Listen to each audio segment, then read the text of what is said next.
Good morning and welcome to the Somerset News Network. I'm Ian Summerall, and unfortunately I'm suffering from a little bit of a cold, so please bear with me. We have a problem. Elections are supposed to be free and fair. Our media is supposed to talk about all sides, BBC, ITV, Sky, etc., etc. The BBC this morning were talking about anti-Semitism and what the chief rabbi in Britain had said about Corbyn and the leaders of the Labour Party. He might be right. I've got Labour Party supporters on my Facebook page who I thought were trolls. Well, they're as good as trolls anyway. They follow the party line and throw it down my throat every chance they get of socialism. They think the problem is the Jewish bankers. And they constantly say it. Well, if this attitude is going up through the Labour Party and socialism to the top, we have got a problem. And now you've got Heseltine coming out telling people to vote Liberal, Democrat or Labour. He was the deputy Conservative leader at one stage. Now, is he a true Conservative, or was he Conservative only in name? Now, I have a theory, and that is that the Conservative Party has been infiltrated by fifth columnists. Fifth columnists who are basically pro-EU at heart. They could even be EU agents. Ted Heath is a prime example. Heseltine, Kenneth Clarke, Dominic Grieve. You could go on. The list is long. And Salisbury. A true Conservative would be for a sovereign state of the United Kingdom. They wouldn't want a foreign power to rule over us. So, I believe the Conservative Party has been infiltrated over many years by pro-EU candidates. It was almost as if you couldn't get on the candidates list unless you were pro-EU. And what Brexit has done and what the referendum on remaining or leaving the EU has done has shown us our MPs in their true colours.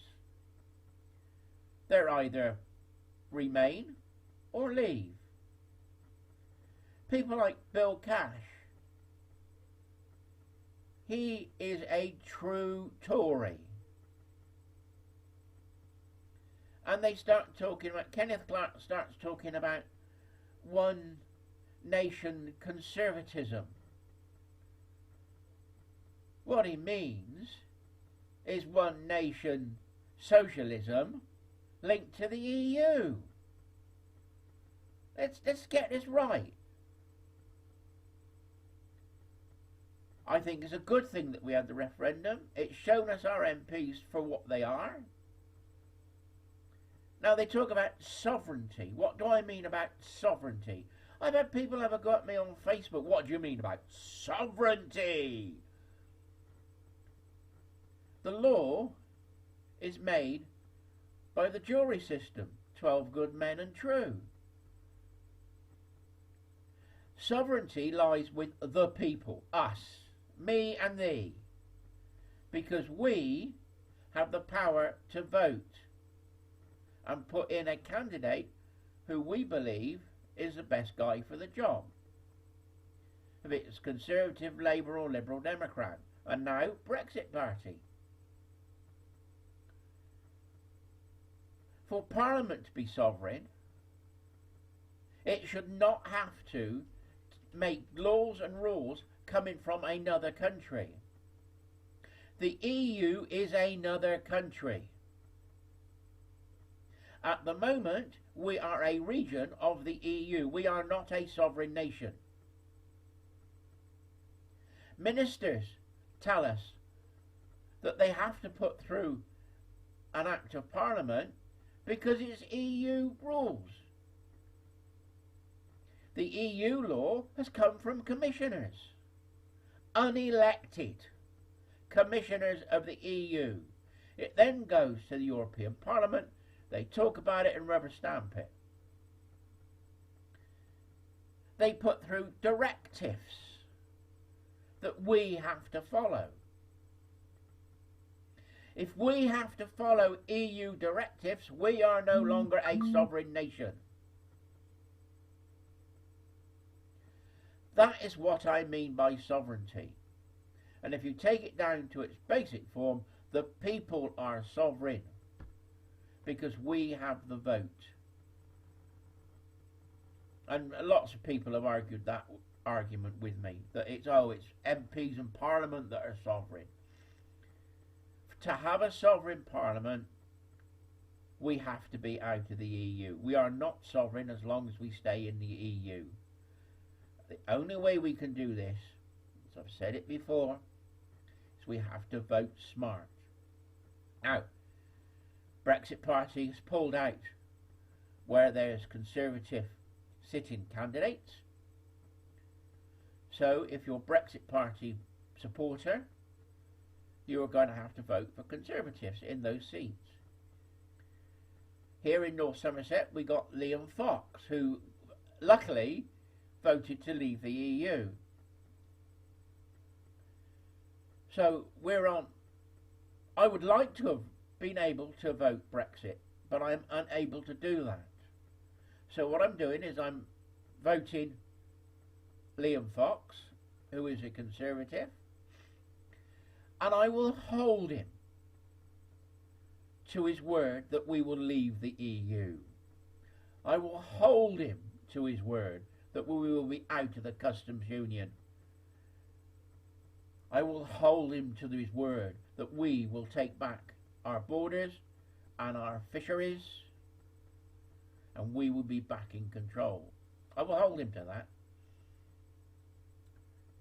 I'm helping the Brexit Party in Bristol, and we've got 3 candidates, and you'll find that I had a chat with 2 of them on my last video. Roger DeVito Bootin is Bristol South, and Bristol West is Neil Hipkiss. 2 good guys. And in Bristol East we have Tim Page. He is very active. I hope he gets in. He knows what he's talking about. He is a true Brexiteer. Anyway, so between them, I've called them the Bristol 3 Brexiteers. And we've started up a Facebook page. Anybody in Bristol wants to come and join, who's a Brexiteer, let's talk amongst ourselves. Let's be friendly. And let's get the Brexit Party 3 candidates in Bristol. We can't trust the Labour Party anymore. Corbyn doesn't know where he stands on Brexit. He's going to sit on the fence and then jump down one side or the other. Corbyn all his life has been a leave the EU. Now all of a sudden, because the majority of Labour Party top brass are Remainers, he's had to become a Remainer to stay in his leadership. Otherwise he would have been out. And all this, I started off by all this row about anti-Semitism. The Labour Party, like I said, people on Facebook who are Labour Party supporters think that the Jews are the problem. That's how Hitler started. Come on, people, wake up. It is not Jews, it's not Muslims, it's not Christians, it's not the Catholic Church.